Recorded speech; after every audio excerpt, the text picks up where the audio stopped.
Ellos trabajan hace bastantes años, más de 15 años en la formación TP, siempre han estado vinculados a lo que es la formación técnica profesional. Y bueno, con ustedes, Walter Ollarse, ¿cierto? Director del Centro Educativo Salesianos Alameda, y Dani Urtubia, que es el coordinador pedagógico de la formación TP, y que hoy día nos van a acompañar con esta interesante charla que esperamos también que a ustedes los motive, ¿cierto?, a seguir trabajando en conjunto. Tiene un enfoque bien experiencial para que ustedes también puedan ir conectándose con la experiencia de otras escuelas y de esa forma también ir gestionando estos cambios, ¿ya? Así es que les dejo también por el mismo chat de esta conversación, de esta charla, el formulario para que nos hagan las preguntas que ustedes estimen convenientes para el cierre de la exposición de ellos, y así también tengamos un espacio de diálogo al final de la presentación. Así que todos muy bienvenidos, y bueno, le doy el pase a Walter y a Dani, que estoy muy contenta de tenerlos acá hoy día, así que eso, empezó ya nuestra charla de hoy. Muchas gracias, Paula. Bienvenidos a todos y a todas. Agradecemos gustoso esta invitación que tiene como eje central un poco compartir lo que ha sido nuestra experiencia en contextos difíciles, en contextos complejos. Y tal vez nosotros podremos decir que empezamos este proceso complejo desde el año pasado, primero con un proceso interno de movilización ahí de los docentes, y después todo el tema de estallido social, y hoy día estamos en este tema de la pandemia. Entonces, desde ahí que venimos de alguna manera reflexionando cómo enfrentar algunas situaciones en estos periodos de crisis, en estos periodos complejos. Y un poco conversando ahí con Paula, lo que ella nos planteaba era un poco cómo ustedes han ido asumiendo estas dificultades y desde dónde lo han hecho. Entonces, yo pusimos ahí algunas láminas como para poder compartir un poco, para teorizar un poquito y después ya entrar directo a la práctica, que nosotros sabemos que procesos de crisis nos obligan a caminar fundamentalmente sobre la búsqueda de cómo mejorar lo que estamos haciendo para responder a esas situaciones nuevas, a escenarios cada vez más inciertos. Y en ese contexto, la mejora constante supone siempre un ejercicio de liderazgo. En los contextos de conflicto es cuando emerge el liderazgo. Y un liderazgo entendido como qué, de una manera muy simple, es decir, el liderazgo como la capacidad que podemos tener de movilizar e influenciar a otros hacia lograr ciertas intenciones y ciertas metas compartidas en la escuela. Lidwood nos plantea justamente esta idea, es decir, que el liderazgo tiene que ver más bien con la capacidad que puede tener una institución de movilizar gente, de movilizar hacia ciertos objetivos, hacia ciertas metas. Y en el ámbito del liderazgo, ustedes sabrán que hay mucha literatura respecto de ella, con distintos modelos, de modelos más autoritarios, más democráticos, desde liderazgos más transformacionales, liderazgos más transaccionales, la perspectiva de yo te doy y tú me das, hasta en el último tiempo en donde se ha ido agudizando más hacia un liderazgo más centrado no solo en las personas que detentan ciertas responsabilidades al interior de las instituciones educativas, sino que James Spillane dice que la base del liderazgo distributivo, que es lo que nosotros quisiéramos abordar, está dado en las relaciones de las personas que forman parte de una organización y fundamentalmente de aquellas que no necesariamente están vinculadas a ciertos estatus o a ciertos roles dentro de la institución. Y es por eso que, ¿qué vamos a entender? Lo que esto no es un poco lo que está planteando Spillane, que el liderazgo distributivo es una acción coordinada, más que una conducta delegativa de lo que el director o la directora de un colegio puede hacer, es más bien cómo se involucra, cómo se integra la acción colectiva de las personas que trabajan en una determinada institución hacia... Entonces yo les decía que, más bien para retomar, nosotros hemos ido viendo cómo enfrentar estos procesos de cambios cada vez más constantes, de situaciones con cada vez menos certeza, y por lo tanto dentro de la lógica del liderazgo que ha pasado por distintos caminos, hoy día se pone el acento más bien a través del liderazgo distributivo, o liderazgo distribuido, en las interacciones que se dan al interior de una organización educativa entre las distintas personas que ejercen distintos tipos de influencias. Y por eso que el liderazgo distributivo, más que que la acción de quienes detentan ciertos cargos o ciertos puestos dentro de la organización, trata de rescatar aquellas acciones de personas que influyen al interior de la institución. Si vamos a la próxima lámina, podemos darnos cuenta que el acento está puesto más bien en las actividades y en los procesos, por encima de la jerarquía de la autoridad. Es decir, es una visión en donde las acciones de liderazgo pueden venir de distintos vértices, no necesariamente desde la cúspide hacia abajo o desde el centro hacia la periferia, sino que puede venir de distintos actores. Entonces, tiene que ver con una dinámica de trabajo en donde las personas despliegan todo su quehacer, todas sus potencialidades, todas sus capacidades. Y evidentemente facilita el conocimiento y el trabajo en conjunto. Es decir, en tiempos de crisis, la posibilidad de que enfrentemos de manera colectiva las dificultades es lo que nos va a permitir saber que vamos a poder navegar hacia buen puerto. Si avanzamos hacia la próxima, uno sabe que existen diferentes formas de liderazgo, que se necesitan también en determinadas etapas de un proyecto o del desarrollo de una organización. Nadie podría pensar que un directivo, un director o alguien que ejerce algún puesto de responsabilidad dentro de una institución puede liderar todas las dimensiones que tiene el quehacer de una institución compleja. Por lo tanto, los liderazgos naturales van emergiendo en la medida que las necesidades lo requieran. Y hoy día, por ejemplo, en el caso nuestro, nos hemos dado cuenta, por ejemplo, cómo algunos docentes que se manejan en el ámbito de las tecnologías de la información se van transformando en ciertos líderes que van movilizando a otros para que rápidamente se pongan en sintonía con lo que se está haciendo.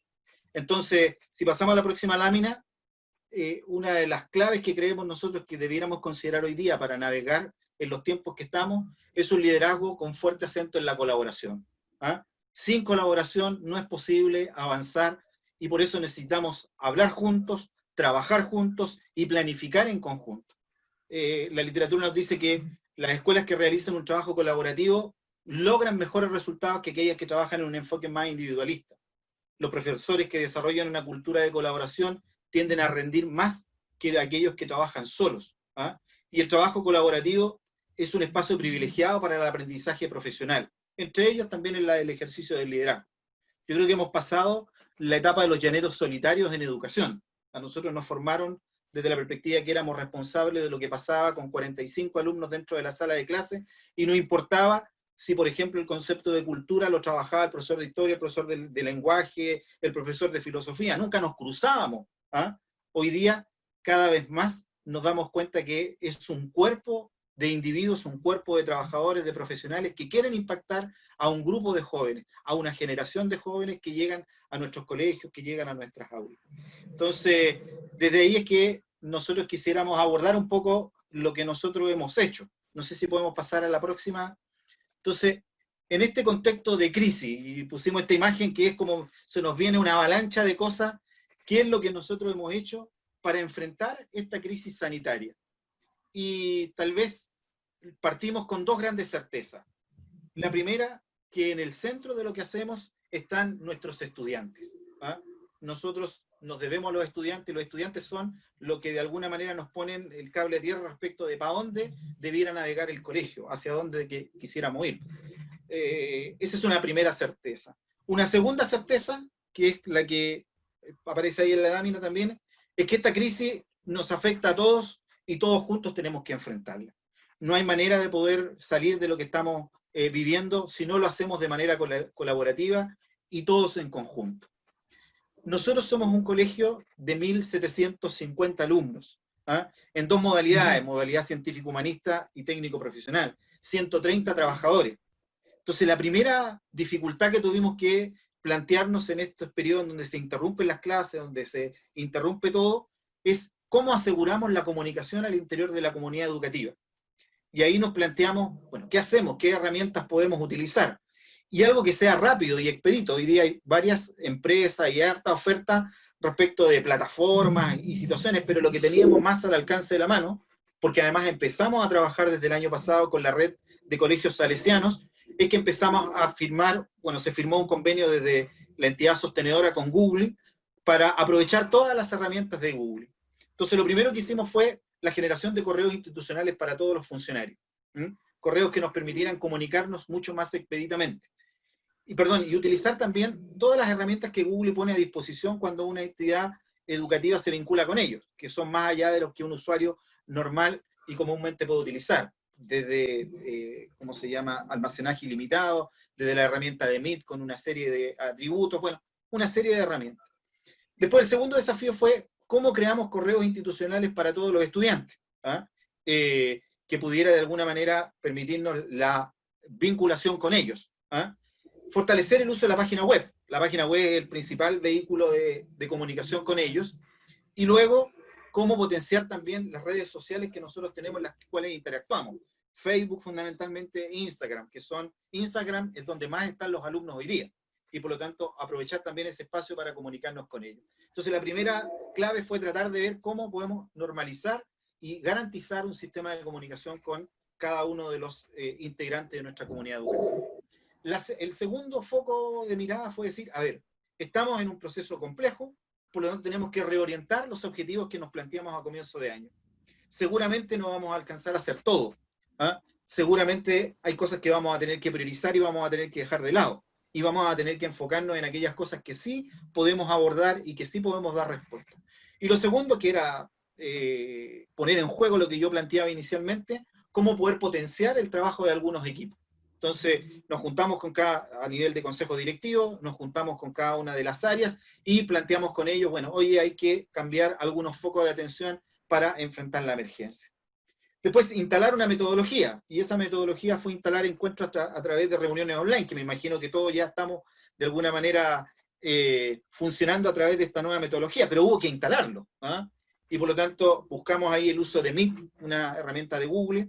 Hubo que capacitar a los profesores, acompañarlos, para que pudiéramos empezar a hacer estas primeras reuniones. Ya hoy día va fluyendo con más regularidad, y a través de esta experiencia, regularizar también el funcionamiento de los equipos, tanto las reuniones normales del Consejo de Coordinación, el Consejo Técnico, las reuniones diarias, y también los jefes de departamento. Y intencionalmente pusimos también el eje de la gestión en los departamentos de asignatura, para que sean ellos quienes de alguna manera puedan ir alimentando el trabajo que hay que desarrollar con los estudiantes, más que desde la centralidad de la coordinación pedagógica, sino que más bien desde los departamentos de asignaturas para que fueran acompañando y gestionando el trabajo de los estudiantes. Otro foco de atención fue el tema de garantizar ciertos servicios y canalizar, evidentemente, todas las ayudas. Y cuando decimos canalizar ciertos servicios, el colegio como institución tiene que seguir funcionando. Nosotros estamos ubicados en Santiago Centro, donde hemos estado con la situación de la pandemia desde el comienzo, y con tasas de contagio muy altas. Entonces, en un comienzo nos planteamos la idea de establecer turnos éticos, y lo logramos mantener hasta que ya llegó la restricción total a la comuna de Santiago, y por lo tanto hoy día en el colegio no hay nadie. Pero así fuimos distribuyendo algunas tareas. Entregamos evidentemente todo lo que tiene que ver con la entrega de los alimentos de Junaep, los textos del ministerio, aunque también los publicamos en la página web. Traspasamos también algunos servicios a trabajo online, todo lo que tiene que ver con entrega de certificados de alumno regular, matrícula y otros. Hoy día ciertos funcionarios desde su casa están enviando esos documentos que son hoy día más que nada imprescindibles. La cantidad de certificados de alumno regular que nos han pedido los apoderados son muy importantes, porque con eso pueden acceder a los beneficios que el Estado está entregando. Articulamos también un trabajo en conjunto con la pastoral, el centro de padres, para detectar situaciones complejas de alumnos y apoderados en situaciones difíciles.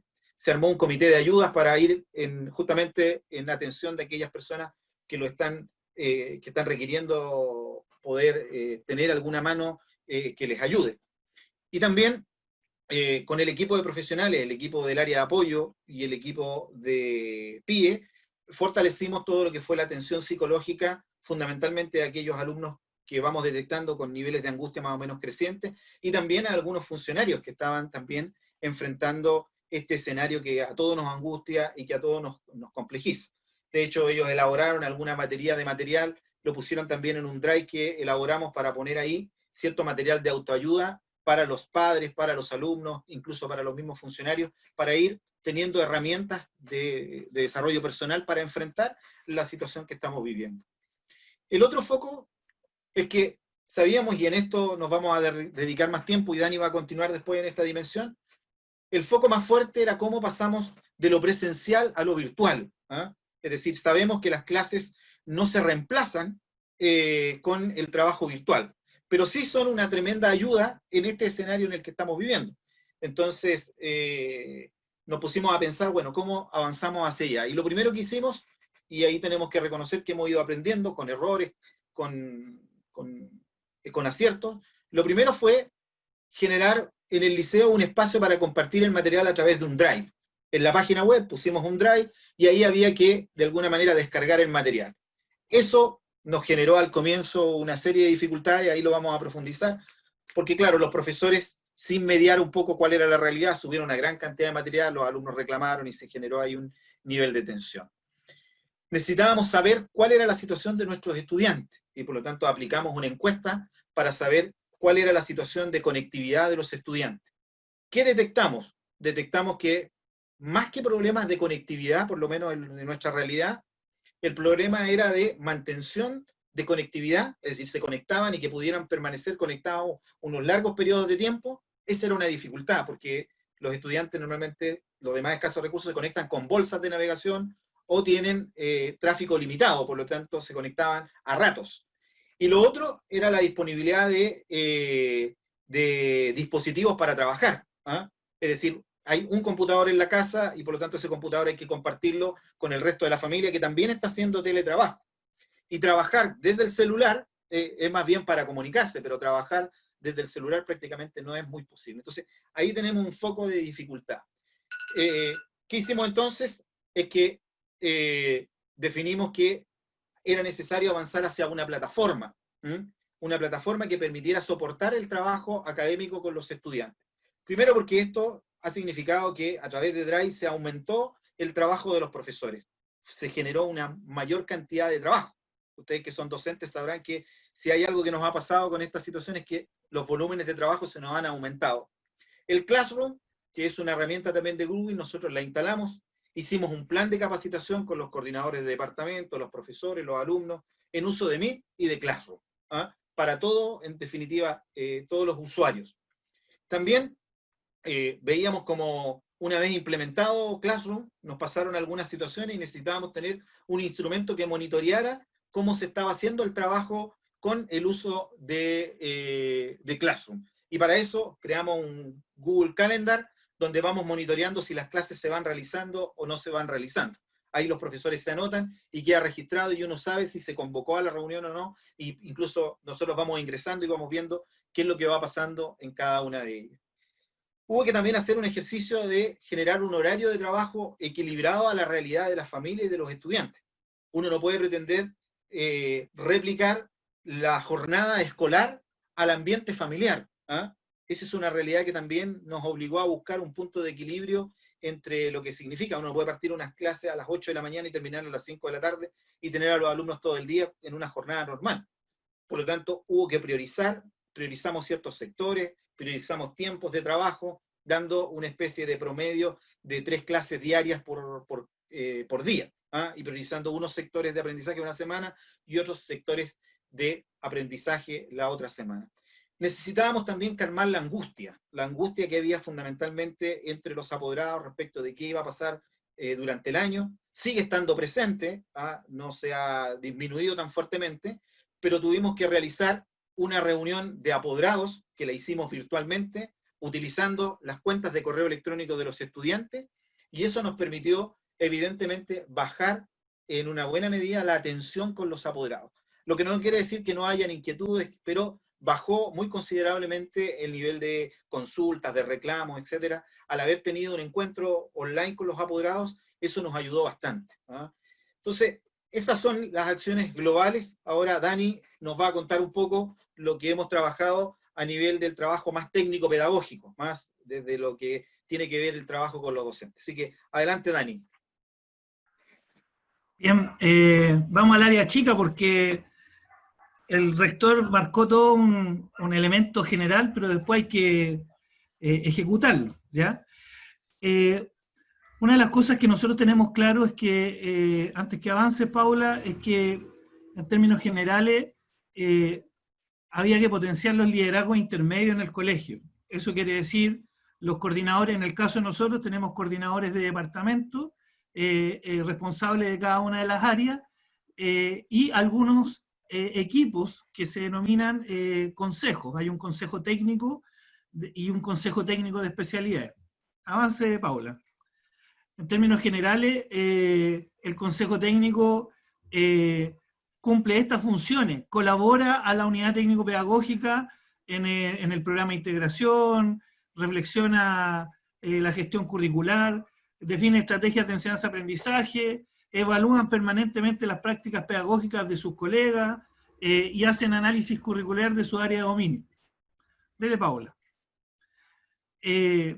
Y a lo que me corresponde a mí, no dejar de seguir ejecutando aquello que uno tiene como responsabilidad, que es la coordinación de las especialidades desde la titulación, porque hay alumnos que terminaron el año pasado y que había que titularlo, acompañar el programa de integración escolar, la gestión curricular, la enseñanza-aprendizaje en el aula, mantenemos la vinculación con las empresas, estamos muy preocupados porque, y es la preocupación de los alumnos por sus prácticas profesionales.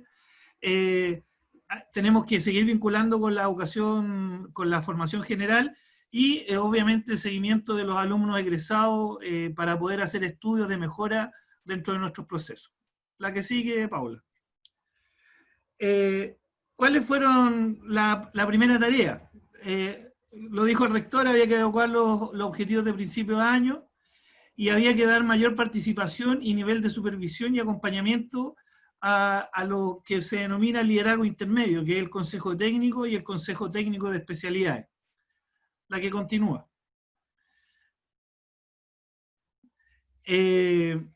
Bueno, el rector dijo, lo primero que hicimos fue crear un drive.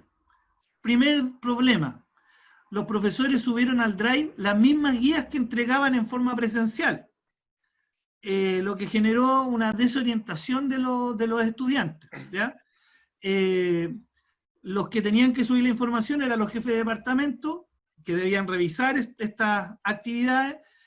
Se definió que se iba a retroalimentar y que se iba a evaluar solo formativamente, y se publicaron los nombres de los profesores de todas las asignaturas y sus correos, porque muchos alumnos que eran nuevos, no alcanzamos a estar 2 semanas y tampoco alcanzaron a verse con sus profesores, por lo tanto no muchos conocían a sus profesores incluso en forma física.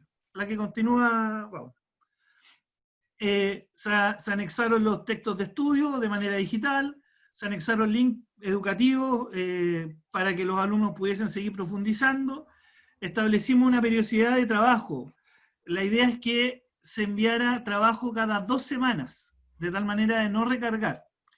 Si ustedes se dan cuenta, el 5 de abril se subió a la página web el primer material y tenían que trabajar hasta el 11. ¿En qué nos equivocamos? Porque esto no fue miel sobre hojuelas. La que continúa, Carla, esa es Paula. Primero que teníamos un desconocimiento del nivel de conectividad de nuestros alumnos. Ya el rector indicó que se hizo una encuesta entre medio que nos dio un poco la relación de conectividad de nuestros alumnos. Segundo, cuando colocamos el material en el drive, se colocó por sector de aprendizaje, lo que generó un problema para los apoderados para poder bajar la información, ¿ya? Porque tenían que ir al sector, buscar dentro del sector el curso, y hubo muchos reclamos sobre aquello. Lo que manifestaba que los profesores subieron guías y apuntes y actividades con una serie de falencias, particularmente porque eran las mismas que entregaban cuando tenían clases presenciales. ¿Qué tuvimos que hacer? Tuvimos que retroalimentar desde la coordinación pedagógica a los coordinadores de departamento sobre las deficiencias, por ejemplo, desde fecha de entrega, objetivos de aprendizaje, criterios de evaluación, que toda esta información no la consideran. Como en todo colegio, hay docentes que llevan la delantera en términos tecnológicos, y algunos docentes comenzaron a usar otras plataformas, como Edmodo, Classroom, entre otras, ¿ya? Generando una complejidad con los otros colegas. O sea, cuando hay acuerdos que se va a usar una forma y los otros colegas avanzan, genera tensiones, porque ellos usan esto y los otros no usan esta plataforma. Y algunos docentes agendaron evaluaciones con calificación, pensando que tenían que poner nota, que íbamos a seguir en el mismo training que traíamos antes de entrar a la pandemia, y obligaban a los alumnos a reunirse en horario donde todavía nosotros no habíamos definido que íbamos a realizar reuniones con los estudiantes. La que continúa, Paula. En una segunda etapa, reordenamos el drive. En vez de tenerlo por sector de aprendizaje, lo pasamos a un drive por curso. Segundo, teníamos un nivel de conectividad cercana a un 90% de nuestros estudiantes, y los problemas detectados fueron acceso a recursos para conectarse, disponer de un dispositivo, o que no había conectividad en la zona donde estaban, ¿ya? Los coordinadores de departamento agudizaron la revisión del material de tal manera que los alumnos no tuviesen problemas para abordar la guía y los trabajos. Después se inició una generación de correos para todos los alumnos y un periodo de activación de los correos de los alumnos. Los docentes retroalimentaron a los estudiantes en este periodo formativamente, y se subió el segundo material al drive del 4 al 15 de mayo. La que continúa, Paula. En la tercera etapa ya había un 97% de activación de los correos electrónicos de los alumnos. Se inició una capacitación a los docentes por departamento para reuniones Meet y la utilización del Classroom. Estuvimos toda una semana capacitando a los departamentos para que ellos aprendieran a usar este espacio. Se programó una primera reunión de profesores jefes con los alumnos, ¿ya? Fue el primer encuentro. Nosotros paramos el 15 de marzo, era el primer encuentro presencial, virtual, digamos, con los profesores jefes y los estudiantes. Hicimos una capacitación a todos los estudiantes para la utilización del Meet y el Classroom, ¿ya? Terminamos con los profesores y hicimos una semana de capacitación con los estudiantes. Se programó una semana de reuniones de Meet con los sectores de aprendizaje. La verdad es que aquí hicimos un horario entre las 9 y la 1 de la tarde, y algunos profes, por la cantidad de horas que ellos tienen, tuvieron reuniones de 20 minutos con los estudiantes. A algunos profes se les ocurrió juntar a 4 cursos, a 3 cursos, lo que les generó un desorden en la reunión, y la verdad es que no fue una buena experiencia. Así que en 3 días definimos retroalimentar, pero además el Consejo Técnico se reunió para poder definir una estrategia distinta. Se inició el uso del Classroom y las reuniones Meet con un nuevo horario. Se confeccionó un protocolo para las reuniones Meet. Hay cosas que nosotros como profes sabemos que pasan.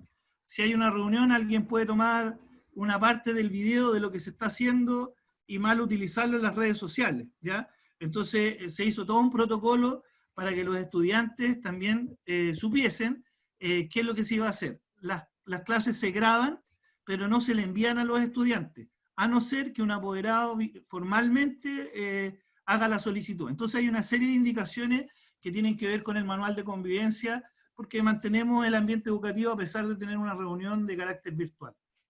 Y se inició el análisis de la priorización curricular que subió el Ministerio.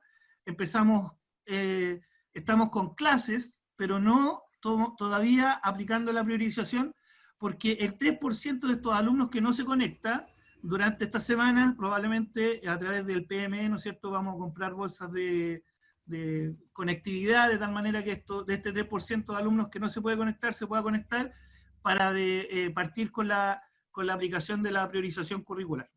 Paula, la que continúa. Ahí está el protocolo, un ejemplo. Después, si alguno lo necesita, se lo compartimos a la Paula, y la Paula lo puede compartir con cada uno de ustedes. La que sigue, Paula. Así quedó el horario, para que ustedes vean. Nosotros hicimos un horario de trabajo que va de las 9 a las 4 de la tarde, pero no tienen todo el día no están todo el día conectados, ¿ya?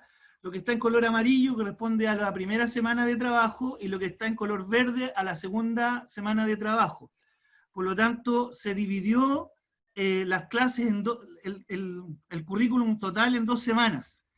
Y paralelamente se ingresa a Classroom, ¿no es cierto? Se sube el material a Classroom de tal manera que tengan una reunión virtual y el material de Classroom que es para 2 semanas. Lo que continúa Paula. La que sigue. A la anterior. Si se dan cuenta, esto es lo que un poco les planteaba el rector, que aquí tenemos las clases planificadas. Nosotros tenemos la posibilidad de ir viendo quién citó a clases y podemos revisar, hacer el seguimiento para poder indicar si el profesor está haciendo la tarea que le corresponde. Hasta ahora, el nivel de suspensión de clases que hemos tenido ha sido menor porque el profe está enfermo o porque da aviso a sus alumnos y nosotros podemos suspender la actividad, porque una de las cosas que hay que tener claro con estos procesos es que si uno cita a los estudiantes llegan y no puede ser que queden solos, ¿ya? Entonces, en ese sentido tenemos la precaución. La que continúa, Paola. Una de las obligaciones de los profes es que en cada una de las clases de Classroom tienen que invitar al coordinador del departamento y al coordinador de UTP, ¿ya? De tal manera que nosotros podamos tener acceso a lo que están solicitando. En esto que hemos tenido, el gran problema es que algunos profes todavía piensan que están con clases presenciales. Entonces, colocan trabajos para 2 semanas, cuando en realidad podrían ser para 4 semanas, ¿ah? En términos de tiempo y de plazo. La que continúa, Paula. En este tiempo de crisis, una de las cosas urgentes es reinventar nuestra práctica docente y las metodologías de enseñanza, especialmente en lo técnico profesional. Una de las cosas que el rector dijo, y yo vuelvo a ratificar, es que los alumnos deben ser protagonistas del aprendizaje, ¿ya? La que continúa, Paula. Y ahí, 4 propuestas didácticas que hemos trabajado en el currículum TP. El pensamiento de diseño, el aprendizaje cooperativo, la gamificación y el aprendizaje basado en proyectos, ¿ya? Si uno revisa lo que establece el currículum nacional, esto viene incluido, pero nosotros le hemos puesto acento. La que continúa, Paula. ¿Y qué es lo que hemos usado para hacer estas metodologías?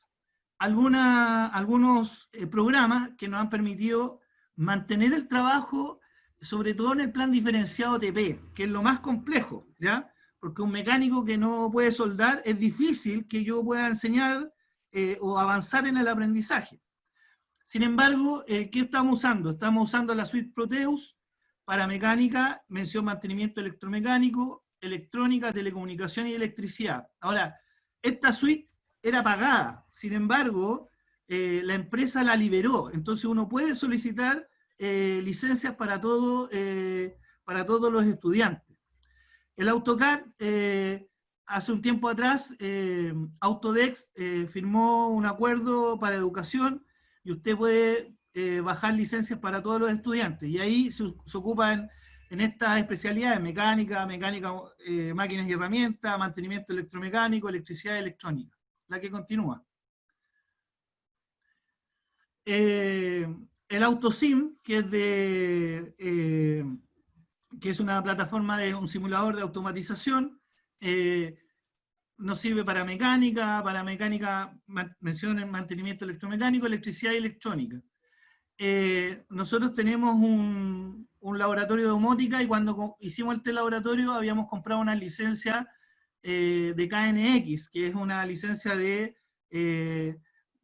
instalación de circuitos domóticos, ¿ya? Y eso lo estaban usando los profesores, particularmente en electrónica. Avance, Paula. Nosotros como escuela tenemos Cisco, ¿ya? Cisco tiene una serie de cursos, algunos que los tienen que dar profesores certificados, o sea, con acreditación, y otros que son, los puede dictar cualquier profesor. Nosotros hace un par de años atrás, de buena manera, habíamos decidido usar estos cursos, algunos de los que son más básicos, con los niveles de primer y segundo medio, ¿ya? Por lo tanto, nos ha permitido trabajar con esos niveles. Avancemos, Paula. Por ejemplo, con los módulos de Cisco, que es un PAD, nosotros tenemos el módulo de electrónica, el CCNA1, el CCNA2, en el módulo de ICR, en tercero medio en telecomunicaciones. Todos estos son módulos que estamos dictando, ¿ya?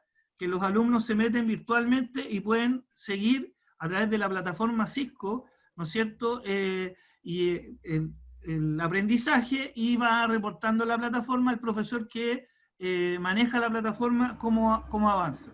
Ahí está la distribución, cómo lo estamos haciendo. Avanza, Paula.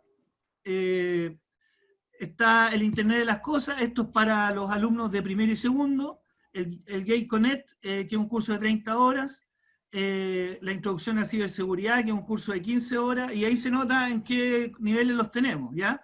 Y el curso de emprendimiento, que tiene 15 horas, ¿no es cierto? Y es para cuarto medio. Todo esto está dentro de la plataforma Cisco, por lo tanto, como somos Academia Cisco, nosotros lo podemos seguir usando. La que continúa, Paula. ¿Qué destaco yo de mi equipo, o el equipo que tenemos en el establecimiento, sobre todo el equipo de TP? Primero, que tenemos profes comprometidos. Profes que están preparados, pero además se siguen preparando.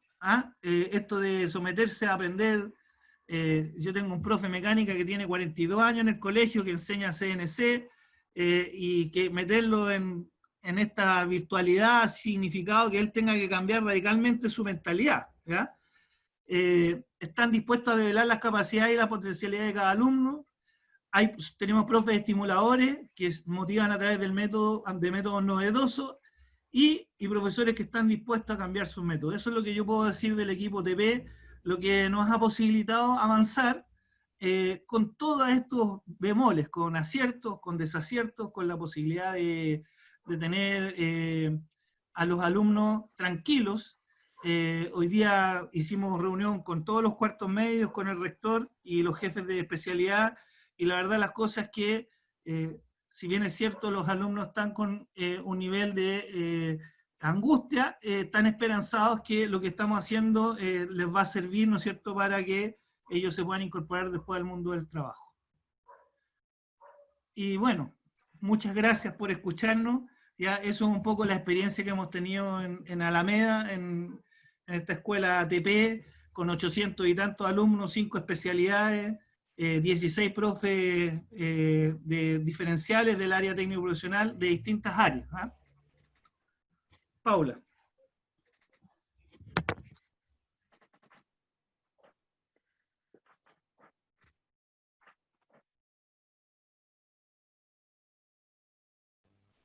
Está apagado tu micrófono, Paula. Sí, le tengo que... Un segundo.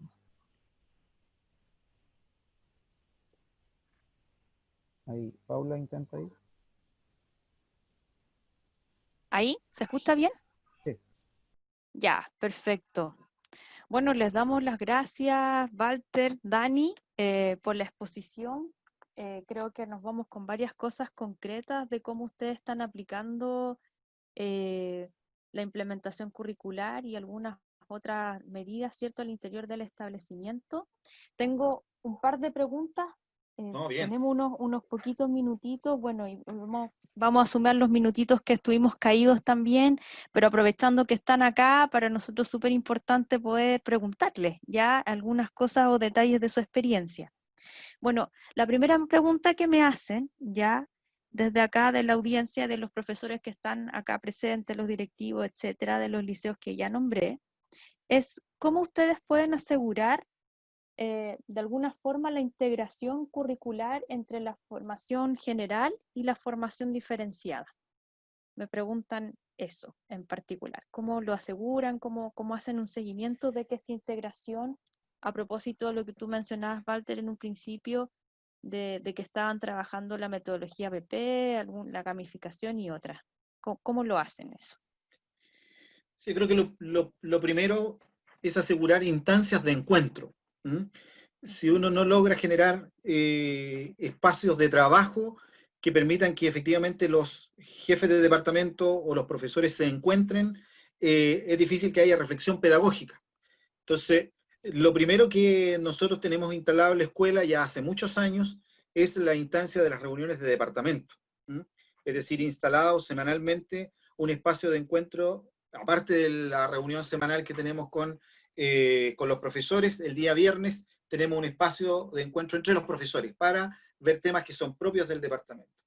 Y después, generar una instancia de reflexión pedagógica mayor en donde se encuentren los departamentos de asignatura, los departamentos de la formación general con los departamentos de especialidad. Y eso es lo que nosotros llamamos el consejo técnico. ¿Eh? Y por lo tanto, ¿de dónde se nutre la reflexión pedagógica para lo que realiza el área pedagógica? Se nutre de ese encuentro. ¿Eh? Es decir, el criterio técnico de los distintos sectores de aprendizaje surge a partir de este encuentro y van orientando lo que vamos haciendo en materia curricular. ¿Mm? Hoy día hemos estado trabajando, por ejemplo, todo el tema de la priorización curricular. No lo trabajamos solos desde el equipo directivo, sino que lo trabajamos con los jefes de departamento. ¿Ah? Y lo vamos trabajando en conjunto, vamos revisando lo que significa la priorización curricular, por ejemplo, para los sectores de la formación general, versus lo que significa, por ejemplo, hoy día la priorización curricular para los sectores del área técnico-profesional, donde, por ejemplo, ya hemos hecho una siguiente reflexión. Al retorno, vamos a tener que necesariamente priorizar. ¿Y en quién vamos a priorizar? Vamos a priorizar efectivamente en la parte técnico-profesional. ¿Por qué en la parte técnico-profesional? Porque la dimensión práctica es la que se ha visto más afectada. Y esta reflexión surge del trabajo que vamos realizando con los docentes. Es decir, ellos van tomando conciencia de que aquí no hay que competir por los espacios curriculares, sino que hay que poner el acento en el chiquillo. ¿Mm? Y cuando uno dice, mira, ¿qué?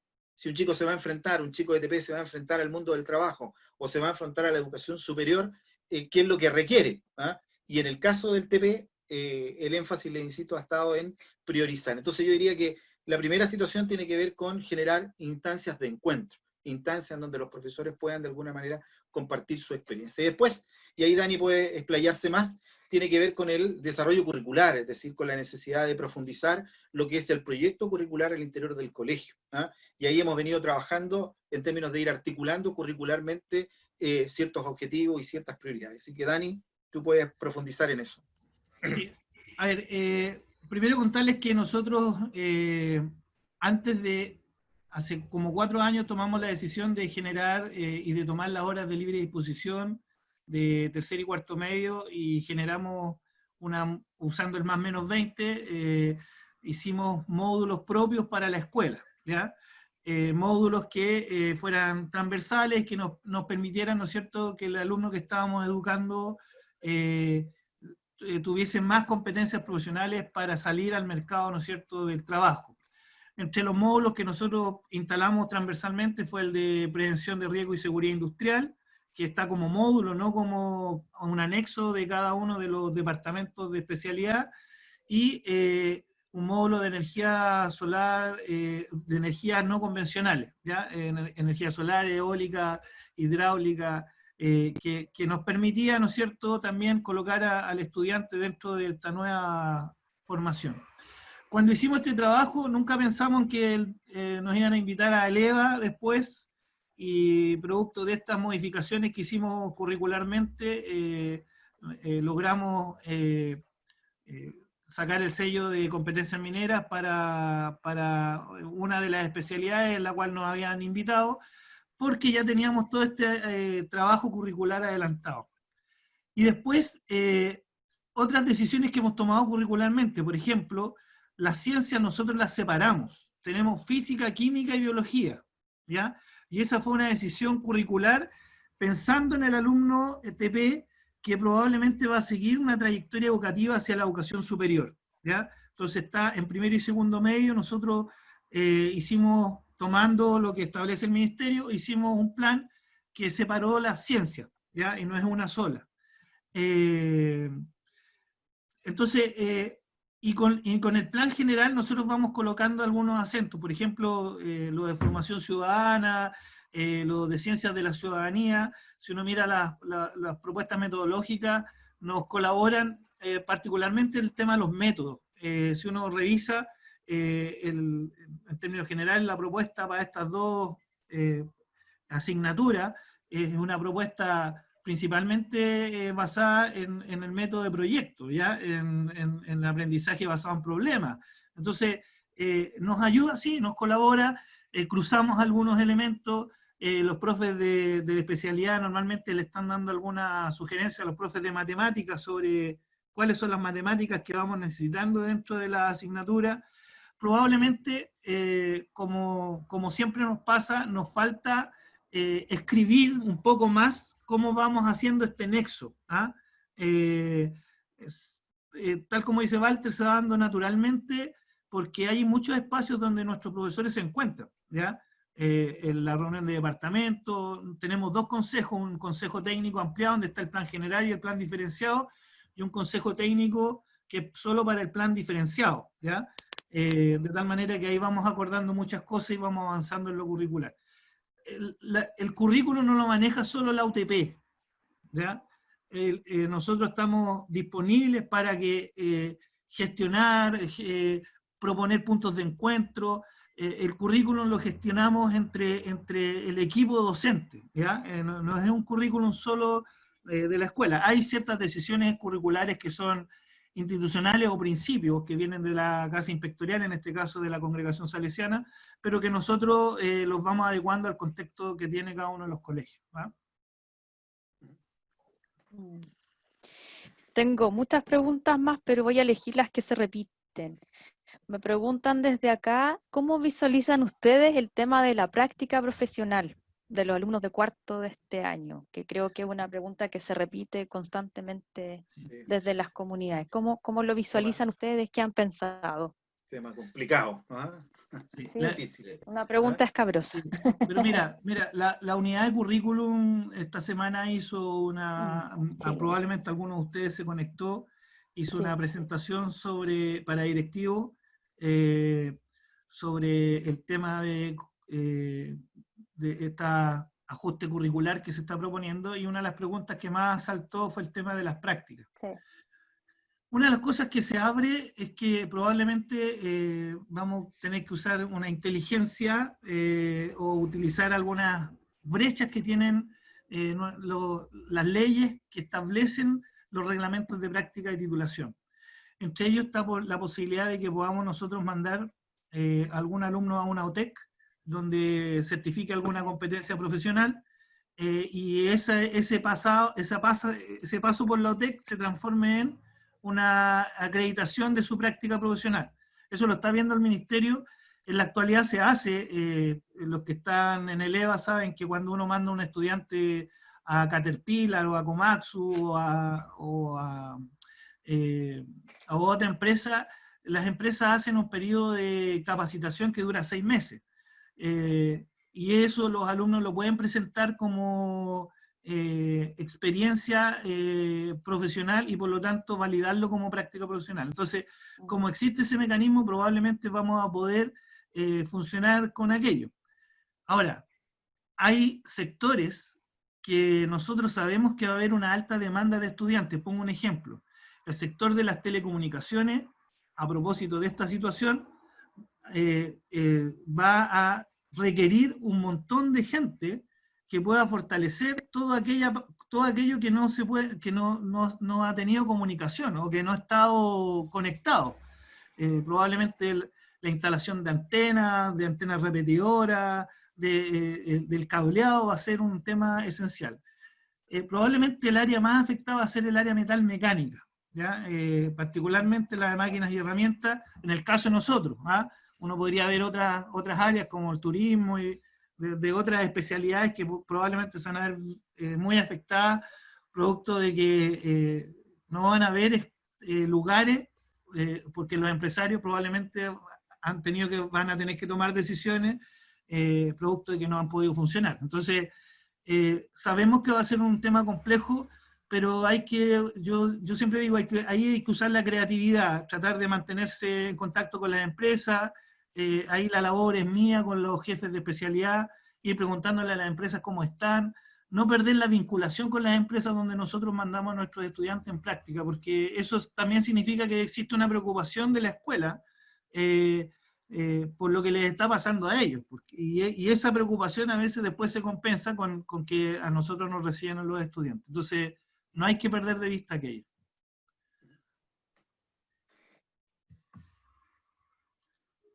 Y una última cosa, para hacer honor al tiempo y no cansarlos más, porque nos han entregado un montón de información de toda la experiencia que han vivido, y también resumirla en tan poquito tiempo debe ser difícil, porque Sí.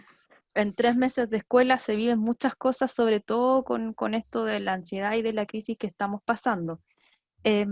¿Cuáles serían como los consejos o los 3 consejos esenciales que ustedes le dejan hoy día a la audiencia, a todas las personas que nos están escuchando? Yo diría que lo primero que necesitamos hacer es como entregarles un poco de calma al conjunto de la comunidad educativa, ¿eh?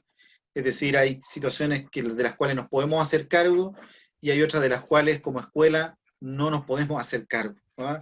Y en eso paciencia, porque la situación es compleja, o sea, desde la instancia máxima del ámbito educativo hasta hoy día hay un montón de incerteza.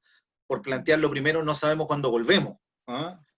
Ahí puede decir, mira, volvemos mañana. Entonces, hay ciertas cosas en las cuales uno tiene que ayudar a que al interior de la comunidad educativa calmar ciertas situaciones, ¿eh? Una de las cosas que nosotros hemos tratado de hacer, mira, no de levantar problemas por levantar problemas, sino que buscar aquellos problemas en los cuales podemos encontrar alguna solución, y en aquellos que no, bueno, paciencia, nos calmamos. Después, en esa misma perspectiva, la capacidad de entender de que detrás de cada situación hay historias de familias, de personas muy dramáticas, ¿eh? Están viviendo situaciones muy complejas. Entonces, más allá del trabajo académico que nosotros podemos hacer, que es necesario que nos abordemos y que lo trabajemos, lo importante es que sientan que hay un espacio de acogida para comprender y para contener las situaciones dramáticas que se están viviendo, ¿eh? Es decir, le hemos dicho, por ejemplo, el primer encuentro que nosotros tuvimos con los alumnos, ¿para qué fue? Fundamentalmente para saber cómo están, ¿no? Para saber cómo están experimentando y están viviendo esta situación. Más que preocuparnos en una primera instancia respecto de, mira, los contenidos, ¿no? O sea, calmémonos un poquito, veamos en definitiva cómo están, porque si no, a la larga, es el no empatizar con el dolor, con lo que la gente está viviendo, nos va a pasar la cuenta institucionalmente, ¿eh? Y después yo diría que el ámbito de las tecnologías de la información, esto del mundo virtual, ha venido para quedarse. ¿Mm? Es decir, nosotros vamos a seguir utilizando seguramente todas estas herramientas en las cuales hoy día estamos encontrándonos, ¿ah? Y creo que nosotros hemos experimentado en estos 3 meses un proceso de crecimiento como una oportunidad realmente de desarrollo profesional, yo diría, notable. Y en ese sentido, tal vez un consejo, atreverse, ¿ah? Atreverse a meternos en esta dimensión, ¿eh? Porque al final lo que nosotros sentimos, y yo lo he empezado a escuchar incluso de los más antiguos, es que le van descubriendo el sentido que ha tenido esta situación que si bien nos ha estresado, yo les comento, por ejemplo, un profe que me decía ayer, ¿sabes qué? Yo descubrí que a través de Classroom puedo ordenar mis pruebas, ¿eh? Puedo tener un proceso mucho más rápido, ¿eh? Entonces, atreverse, porque esto, les insisto, ha llegado para quedarse, y como ha llegado para quedarse, se va a transformar seguramente también en un estándar de desarrollo profesional para los próximos años. ¿Mm? Es decir, para los próximos años, si nosotros no incorporamos las tecnologías de la información, el conectarnos en línea, el enseñarle a nuestros alumnos a navegar en estas situaciones, si no lo hacemos nos va a pasar la cuenta, ¿no? Entonces yo, así muy rápidamente, diría que por ahí 3 cosas que a mí me parecen que debieran estar presentes así como recomendación. No, yo lo único que sugiero es más trabajo en equipo, más trabajo en equipo. Esto significa muchas reuniones probablemente para el equipo directivo, junto a los profesores, junto a los profesores jefes, pero uno tiene que hacer que nuestros profesores, que todos los profesores que estén en la comunidad se sientan que están gestionando o participando de la gestión del establecimiento. Yo creo que esto es relevante porque en el fondo pasa que las primeras semanas, si no hay que mirar al rector, nos llenamos de correos al equipo directivo con una cantidad de situaciones que eran imposibles de que las abordáramos solo el equipo directivo. Nosotros tenemos que trabajar con los otros y para los otros y darle la posibilidad de que puedan resolver ciertas situaciones dentro del contexto que el establecimiento se mueva. Yo creo que es importante seguir trabajando en equipo. Pongo un ejemplo, hay profesores que tenían mucha dificultad con la tecnología y lo que hicieron ellos fue en el mismo departamento hacer procesos de autoayuda. Hay colegas que le ayudan a otros a hacer su clase de Meet. Pongo un ejemplo de juego, por ejemplo, el profesor de educación física el otro día hizo el si se la sabe gana, y yo escuchaba la clase y decía, pero ¿qué está haciendo? Bueno, les pasó a través del juego, les pasó toda la base del tenis, de uno de los objetivos que él tiene, que son los juegos, ¿no es cierto?, el deporte, y pasó toda la teoría del tenis con un juego. Entonces, disponerse también en la tecnología a usar la creatividad. Los profes de especialidad también han hecho lo mismo, juntar dos módulos, ver la posibilidad de cómo se conecta un módulo con otro, de tal manera de que puedan trabajar en conjunto. Eso es importante. Siempre pensando en los estudiantes, ¿ya? Yo lo que más les insisto a los profes es que no piensen en hacerlo más fácil, porque finalmente lo más fácil termina siendo lo más difícil para los estudiantes, y después la respuesta de los estudiantes es totalmente adversa, ¿ya? Entonces, eso, más trabajo en equipo, más trabajo en equipo, ¿no? Paula, tal vez el último, se me quedaba una cosita. Yo creo que... ¿Está muteado, Walter? Sí. No, sí se escucha. No, tal vez un puro concepto que a propósito de lo que dicen es que el error es también parte del proceso de aprendizaje, y incorporar que a veces nos equivocamos, ¿ah? Y por lo tanto, pero equivocarse no significa que nos inmovilizamos, sino que es parte de lo que vamos haciendo. Entonces, muchos nos hemos equivocado, ¿ah?, en esta etapa en la que hemos partido. O les decíamos, el primer día cuando partimos con las clases online, teníamos la profesora que me decía, yo estoy aquí y no llega nadie, y 30 cabros en el otro lado decían, oye, la profesora no llega, ¿ah? Entonces, pero es parte del proceso de aprendizaje. Entonces, instalar culturalmente esta sensación de que yo me puedo equivocar, ¿ah?, y que no tengo sanción por equivocarme. Romper este temor en definitiva, a equivocarse, porque en nuestra cultura docente estamos muy cargados de siempre responder con la lógica del deber, ¿ah? Y valorar el error en el desarrollo profesional es parte también de nuestro proceso de crecimiento. Nos hemos equivocado harto en este periodo, pero ese mismo ejercicio de equivocación nos ha permitido avanzar en estos 3 meses, más de lo que hubiésemos avanzado cuando pensamos el año pasado en instalar todo este sistema de trabajo online con todas las cosas que se han instalado, que han sido a la fuerza, ¿ah? Pero hemos avanzado muy, muy, muy fuertemente. Eso. Muchísimas gracias, Walter, por tu opinión, bueno, por la exposición también. Yo creo que fue para nosotros muy interesante poder escucharlo, también sentirnos acompañados, sobre todo todas las comunidades, lo que hacen en el día a día, y que bueno, que no estamos solos, que en Santiago, donde estemos, va a haber otra escuela intentando contactarse con sus estudiantes, tratando de generar mayor aprendizaje en su experiencia, diversificando también, como ustedes decían, las estrategias que estamos utilizando. Así que les damos las gracias, bueno, a nombre de todas las comunidades, las personas que están presentes en esta charla, y un honor contar con ustedes en esta instancia. Así que muchas gracias. Muchas gracias a ustedes, ¿ya?, por la oportunidad de poder compartir lo que nosotros hacemos en Salesianos Alameda. Así que muchas gracias. Muchísimas gracias. Miren, si pueden ver, hay varios chats también de varios saludos que mandan los mismos profesores.